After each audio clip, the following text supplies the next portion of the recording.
A steady blood flow is necessary for organs to function properly. Maintaining blood pressure involves cardiac output, and as we know, cardiac output is controlled by venous return and neural and hormonal controls on heart rate. It's also regulated by peripheral resistance and by blood volume. Blood pressure can be regulated short-term by certain neural controls.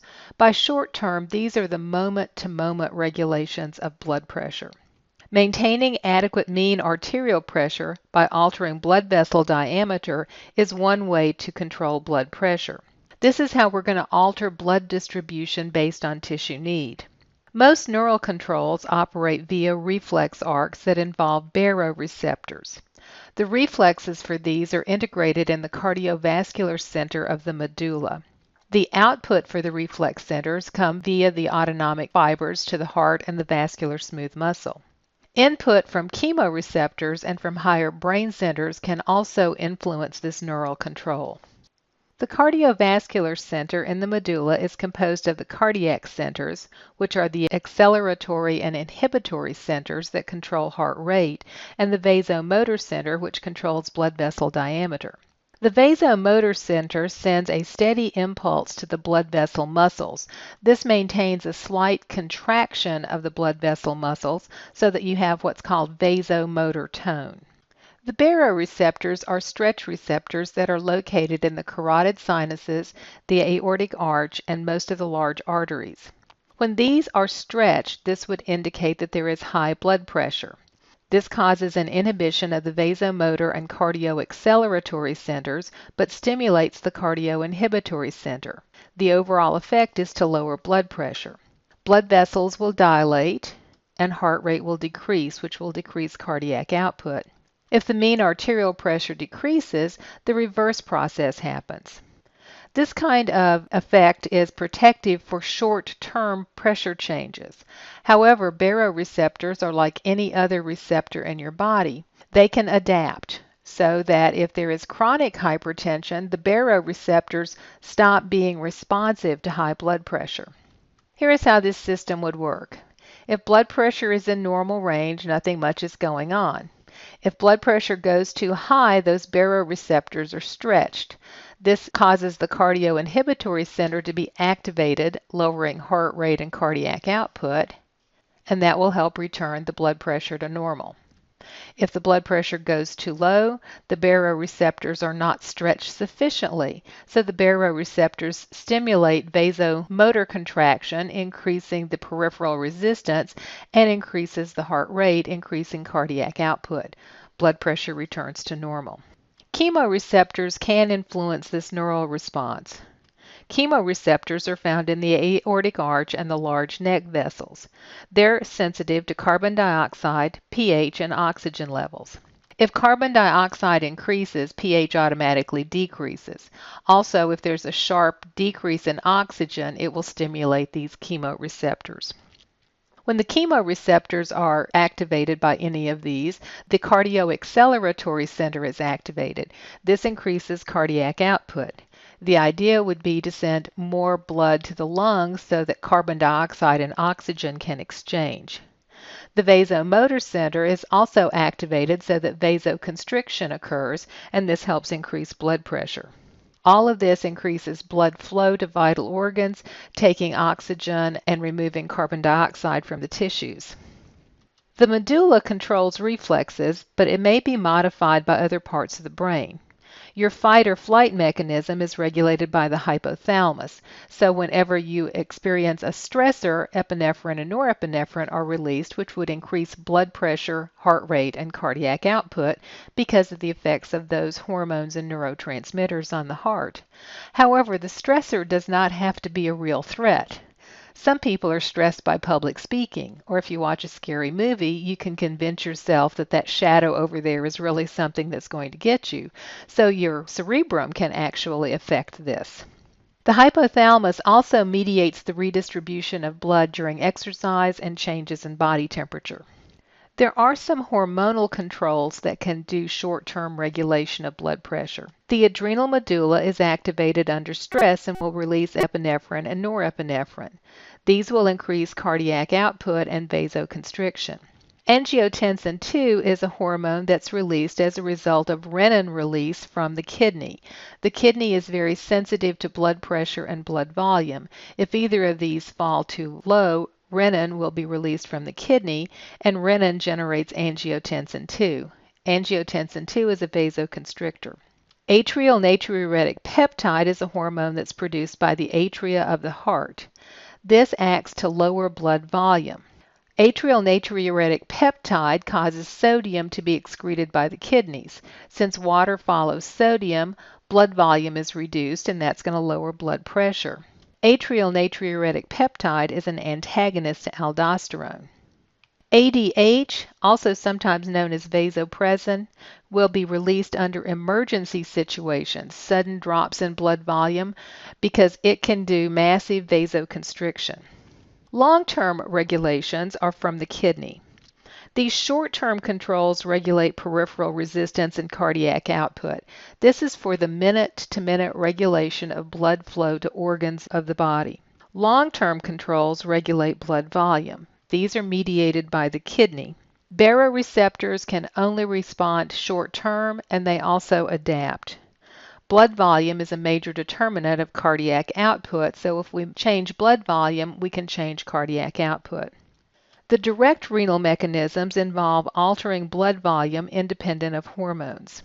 An increase in blood volume or blood pressure will increase filtration by the kidney. While the kidney's making more urine, it can't keep up with the fluid reabsorption, and so more fluid leaves the body in the urine than normal. If there is a decreased blood volume or blood pressure, then there's a decrease in filtration. Less urine is made and more fluid is retained by the body. In a more indirect method, the kidney can control blood volume through the renin, angiotensin, aldosterone mechanism. A decrease in blood pressure causes the release of renin by the kidney. Renin is an enzyme that converts angiotensinogen, which is circulating in the blood, to angiotensin I. Angiotensin converting enzyme, or ACE, converts angiotensin I to angiotensin II. This reaction occurs in the lungs. Angiotensin II will stabilize arterial blood pressure by stimulating the secretion of aldosterone. Aldosterone will cause you to save sodium, thus saving water and increasing blood volume. It will also stimulate the release of antidiuretic hormone. This also causes water to reabsorb. Angiotensin II triggers the thirst mechanism in the hypothalamus so that you drink more, taking in more fluid. And it is a potent vasoconstrictor, so it increases peripheral resistance. Hypertension is one of the homeostatic imbalances of blood pressure. Hypertension is a sustained systolic pressure above 140 or a sustained diastolic pressure above 90. Chronic hypertension is called the silent killer. Because the baroreceptors will slowly adapt to high pressure, blood pressure will slowly get higher and higher and higher until it is critically high. Prolonged hypertension causes heart failure, vascular disease, renal failure, and stroke. Primary hypertension is also known as essential hypertension. There is no identifiable underlying cause. There are some things that people with primary hypertension have in common. There does seem to be a hereditary link. A diet that's high in salt, fat, and cholesterol, and low in things like potassium, magnesium, and calcium also goes along with hypertension. Obesity is another characteristic of hypertensive people. Hypertension tends to be a disease of aging. It is a complication of diabetes mellitus. Long-term stress will cause hypertension. Again, the long-term release of epinephrine and norepinephrine will cause the blood pressure to stay chronically high. And nicotine is a potent vasoconstrictor, therefore it increases blood pressure, another reason not to smoke. About 10% of the cases of hypertension are secondary hypertension. Here we can find some condition like obstructed renal arteries or kidney disease, or even certain endocrine disorders like Cushing's syndrome or hyperthyroidism. With this, if we fix the primary problem, the hypertension will resolve. Hypotension is low blood pressure, below 90/60 millimeters of mercury. Low blood pressure is often associated with long life because there is a very low chance of cardiovascular disease. The only problem that can result from hypotension is if it is too low, there may be inadequate blood flow to the tissues. Orthostatic hypotension is a temporary drop in blood pressure when someone stands up. This is usually due to the aging of the sympathetic system. When you stand, the sympathetic nervous system should cause blood vessels to vasoconstrict, helping force blood into the circulatory system so that enough blood gets to the brain. As you age, your sympathetic system becomes a little less efficient. This is why it's important, particularly when dealing with an older person or a pregnant person, that as you could take them from a reclining position to a sitting position to a standing position, you do it slowly so that their sympathetic nervous system can keep up with what's going on. Chronic hypotension is usually a sign of a serious underlying disease like Addison's disease, hypothyroidism, or severe malnutrition. Acute hypotension is a sudden drop in blood pressure. This typically indicates circulatory shock. In circulatory shock, the blood vessels are inadequately filled with blood. This means that we can't meet the needs of the tissue and blood does not circulate normally. One type of circulatory shock is hypovolemic shock. This is when there is a large-scale loss of blood. Hemorrhage, of course, would do this. Vomiting, diarrhea, and burns all lead to massive losses of fluid from the body, and this fluid comes out of the blood eventually, so they get hypovolemic. These people will have a weak and thready pulse. Another form of circulatory shock is vascular shock. Your blood volume is normal, but there is extreme vasodilation throughout the system. This drastically decreases peripheral resistance. One of the reasons can be a loss of vasomotor tone. This is what happens in anaphylactic shock. The autonomic nervous system may fail altogether. This is called neurogenic shock. Certain bacterial infections release toxins that cause massive vasodilation, and this is called septic shock. And the third type of circulatory shock is cardiogenic shock. This is when there's pump failure. Here there is insufficient pumping power to maintain blood flow. This is what happens with congestive heart failure or myocardial infarction. Blood flowing through the tissues is tissue perfusion. We need this blood flow through the body tissues to deliver oxygen and nutrients to the tissue, remove waste from the tissue, exchange of gases in the lungs, and for the formation of urine. Intrinsic regulation is the autoregulation of tissue perfusion. This is very tightly controlled. Blood is always distributed to tissues based on need. When you're at rest, about 13% of your blood flow goes to your brain, about 20% goes to your kidney, and about 24% goes to your abdominal organs. But during exercise, most of your blood is redirected to your muscle tissue.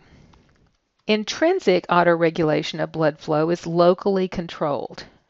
Blood vessels dilate, that increases flow, or blood vessels constrict to decrease flow to a tissue. The organs regulate blood flow by varying the resistance in the arterioles to the organ.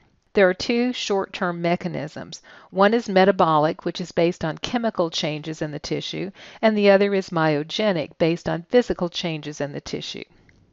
When there is a lack of blood to tissue, the oxygen levels in the tissue decline and the carbon dioxide levels increase, which causes pH to decrease. These conditions cause relaxation of the vascular smooth muscle. That's going to open up blood vessels and increase blood flow.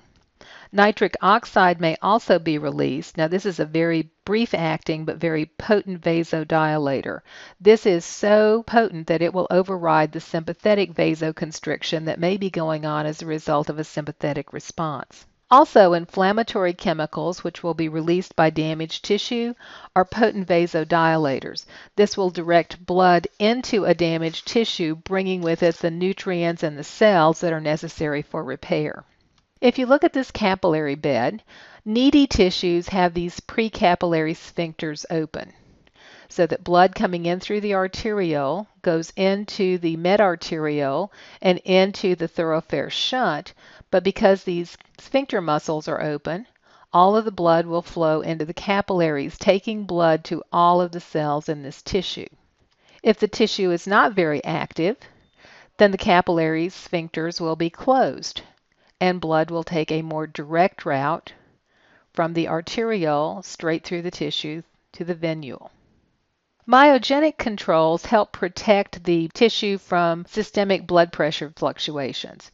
As blood pressure goes up and down, these fluctuations could cause problems for individual organs.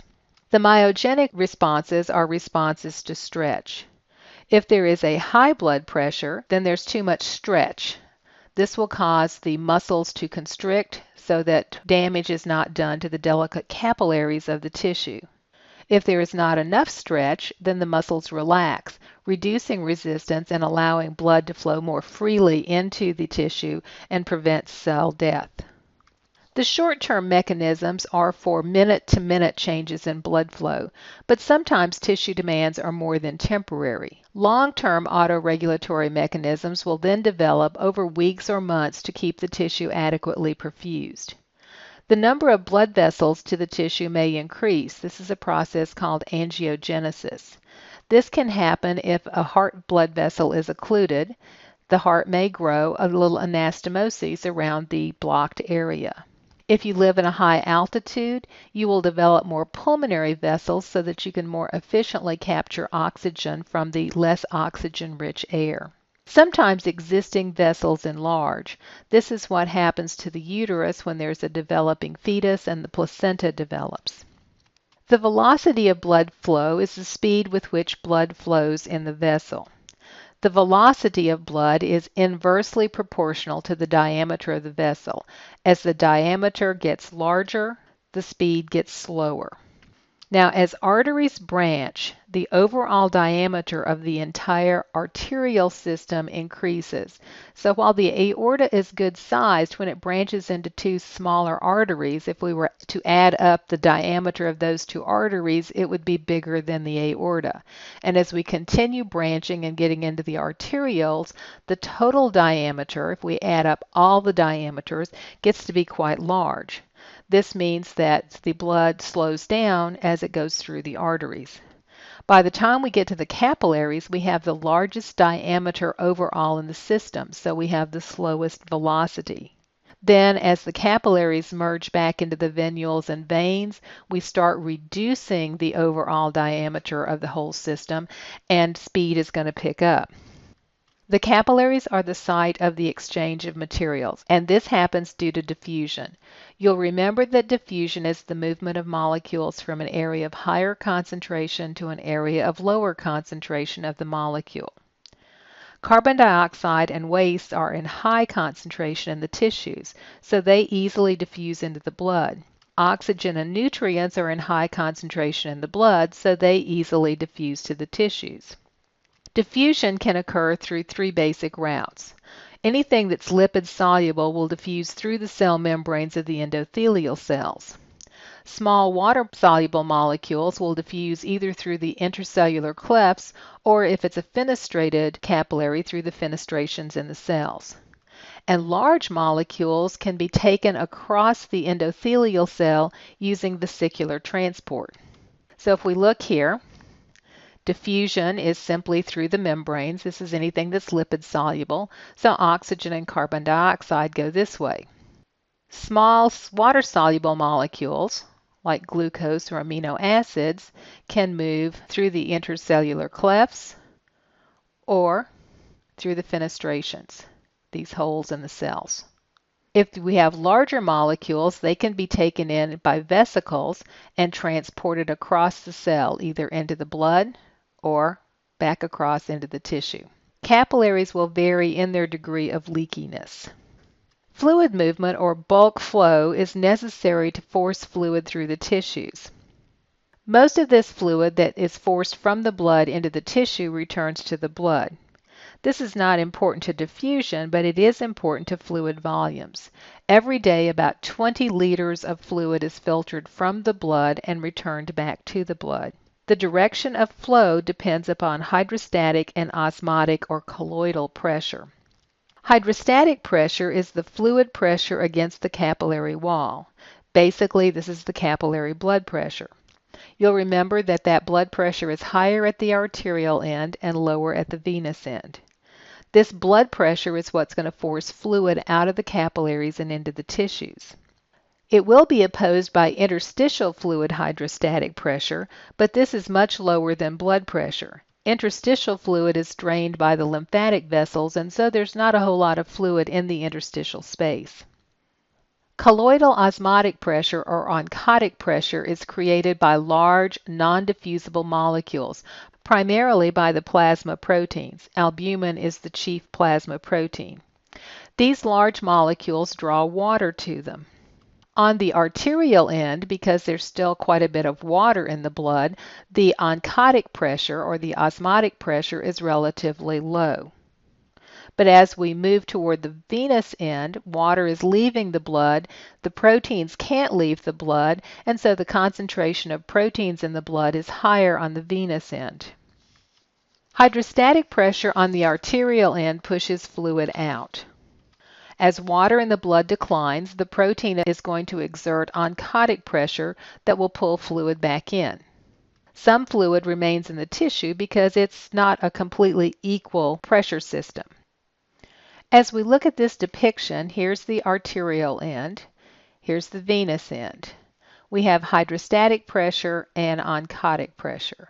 On the arterial end, our hydrostatic pressure is pretty high, 35 millimeters of mercury, and our oncotic pressure is a little lower than that. It's about 25 millimeters of mercury. So overall, we push water out. As we get down to this end, our hydrostatic pressure, because we've lost water, goes down quite a bit. We only have 17 millimeters of hydrostatic pressure, but our oncotic pressure is still at 25, so it's going to pull water back in. Basically, hydrostatic pressure pushes fluid out on the arterial end, and the osmotic or oncotic pressure sucks the fluid back in on the venous end. It's not a complete exchange. Some fluid remains in the tissue, and we have to get that out another way. Edema is when we have an abnormal increase in the amount of interstitial fluid. There are 4 reasons for this. One is an increased capillary hydrostatic pressure. This can happen if there are incompetent venous valves or if there's some sort of blood vessel blockage. There can be an increased interstitial oncotic pressure. This can be primarily inflammation. As the blood vessels dilate as a result of the inflammatory chemicals, proteins can actually leak out of the blood and into the interstitial fluid. Normally, this does not happen. This means we now have some protein exerting oncotic pressure in the interstitial fluid, so not as much fluid is sucked back into the blood. We may have a decrease in capillary colloidal oncotic pressure. This is primarily due to hypoproteinemia, not enough protein in the blood. And finally, we can have this occur because of a decreased drainage of interstitial fluid. This is primarily the result of lymphatic blockage. As we look at our circulatory pathways, you'll remember that there are 2 basic circuits: the systemic circuit, which goes to the body, and the pulmonary circuit that goes to the vein. Arteries tend to run deep.